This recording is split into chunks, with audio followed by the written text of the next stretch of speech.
المصطفین صدق اللہ العظیم۔ گزشتہ کچھ دروس سے ہم نے ایک سیریز کا سلسلہ شروع کیا ہے، جس میں سب سے پہلے تو حفظان صحت کے اصول بیان کیے گئے، اس کے بعد پھر بیماریوں کی وجوہات اور اگر بیماری آ جائے تو اس سے مومن بندے کو کیا فوائد ملتے ہیں، کیا فائدے حاصل ہوتے ہیں، اور پھر اس کے بعد بیمار پرسی کے فضائل، اس کے آداب، اور آج سے ہم جس سلسلے کا آغاز کر رہے ہیں وہ یہ ہے کہ علاج کی شرعی حیثیت کیا ہے اور علاج کی جائز اور ناجائز صورتیں کون سی ہیں۔ ظاہری بات ہے جب کوئی مسلمان مومن بیمار ہوتا ہے یا کوئی بھی انسان دنیا جہان کا بیمار ہوتا ہے نا، وہ علاج کرواتا ہے اپنی بیماری کو ختم کرنے کے لیے، دور کرنے کے لیے۔ لیکن کیا یہ علاج کروانا شریعت کی روشنی میں، دین اسلام کی روشنی میں جائز ہے یا جائز نہیں ہے؟ پہلی صورت تو یہ ہو گئی۔ دوسری صورت یہ ہے کہ کون کون سا علاج ایسا ہے کہ جو کروانا جائز ہے اور کون سا علاج ہے کہ جو کروانا ناجائز، منع اور حرام ہے۔ بسا اوقات ایسا ہوتا ہے کہ ہم مجبوری کی صورت میں ہم یہ کہتے ہیں کہ مجبوری ہے جی، لہذا اس مجبوری کی صورت میں یہ علاج بھی جائز ہے، یہ علاج بھی جائز ہے، جس طرح کہ مجبوری کی صورت میں حرام جائز ہو جاتا ہے تو لہٰذا یہاں یہ بھی جائز ہے۔ ہمارا عموماً ذہن یہ ہوتا ہے۔ علاج کے حوالے سے کچھ تمہیدی باتیں، دو باتیں میں آپ کے سامنے عرض کر دیتا ہوں۔ پہلی بات تو یہ ہے کہ بیماری جب آتی ہے نا، بیماری میں سارے لوگ ہی برابر ہوتے ہیں، پوری دنیا کے لوگ بیماری میں برابر ہے، کافر ہے وہ بھی بیمار ہوتا ہے، مسلمان ہے وہ بھی بیمار ہوتا ہے، نیک انسان بھی بیمار ہوتا ہے، برا انسان بھی بیمار ہوتا ہے، بیماری سب پہ آ جاتی ہے۔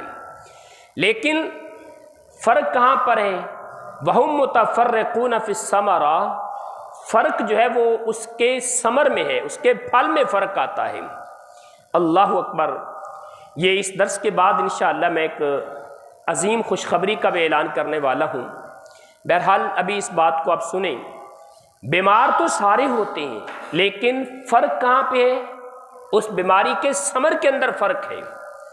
جو مومن ہوتا ہے نا، جب اس کو بیماری آتی ہے تو بیماری ختم ہونے کے بعد مومن انسان گناہوں سے پاک ہو چکا ہوتا ہے، غلطیوں خطاؤں سے پاک ہو جاتا ہے، اللہ تعالیٰ اس کے سارے گناہ معاف فرما چکے ہوتے ہیں، اس کے کھاتے میں صبر کے معاملے میں اللہ اجر لکھ دیتے ہیں۔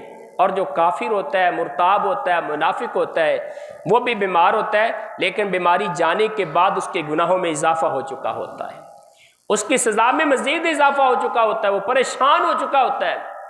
اسی طرح عبداللہ ابن مسعود رضی اللہ تعالیٰ عنہ کی موقوف روایت ہے، آپ فرماتے ہیں ترى المؤمن ترون انکم ترون المؤمن من اصح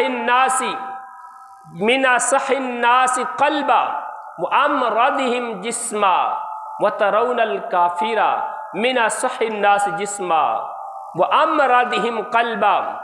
آپ فرماتے ہیں تم مومن کو دیکھو گے نا، مسلمان کو دیکھو گے تو مسلمان تمہیں جسم کے لحاظ سے اگرچہ کمزور نظر آئے گا، جسم کے لحاظ سے اگرچہ بیمار نظر آئے گا، لیکن مسلمان مومن کا دل بڑا صحت مند ہوتا ہے، دل بڑا شفا یاب ہوتا ہے۔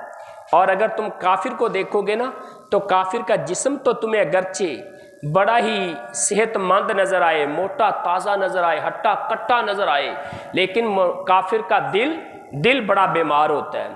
اور اگلی بات بڑی کمال کی کرتے ہیں، اللہ ہمیں سمجھ عطا فرما دے۔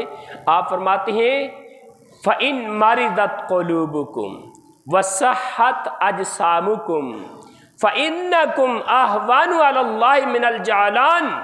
لوگو یہ بات یاد رکھ لو، اگر تمہارے جسم صحت مند ہے نا، ہٹے کٹے نظر آتے ہو، لیکن تمہارا دل بیمار ہے، دل میں منافقت، دل میں گناہ کا شوق، دل میں برائی کے اڈے، فحاشی اور بے حیائی کی سوچیں دل کے اندر موجود ہیں، تمہارا دل بیمار ہے، جسم تمہارا بڑا صحت مند ہے،